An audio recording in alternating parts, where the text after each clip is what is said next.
ഈ കഴിഞ്ഞ assistant salesman എക്സാമിൽ വന്നൊരു ക്വസ്റ്റ്യനാണ്. ഇതെങ്ങനെ ചെയ്യാൻ നോക്കാം. ആദ്യം നമ്മൾ x/y^12 എടുക്കുക. അതേത് ഈ x/y^12 ഏത് ഫോമിലാണ് എടുക്കണം? a/b^n എന്ന ഫോമിലാണ് ഇത് എടുക്കുന്നത്. ഈ ഫോമിലാണ് ഇത് എടുക്കുന്നത്. അപ്പോൾ ഇതിനെങ്ങനെ എഴുതാം? a^n/b^n.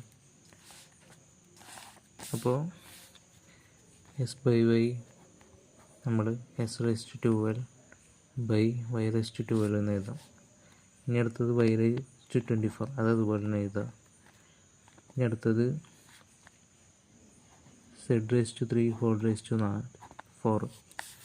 അപ്പോൾ അത് ഏത് ഫോമിലാണ് വരുന്നത് നോക്കാം. z^3^4.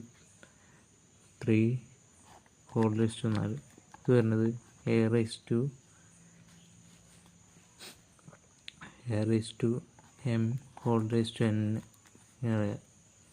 അങ്ങനെ എഴുതാം, a^m×n. അപ്പോൾ എന്താ പറയുക ഇവിടെ? z^12y^12 y^24 z^12. ഇനി നമ്മൾ ചെയ്യേണ്ട കാര്യം s^12 ഈ y^12 മുകളിലേക്ക് വരുമ്പോൾ y^-12 ആവും.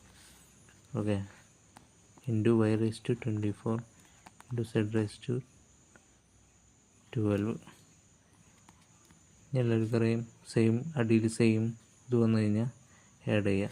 s^12 y^12 അപ്പോൾ z^12. ഇത് നമുക്ക് എങ്ങനെ എഴുതാം? s×y×z/z^12. ഓക്കെ.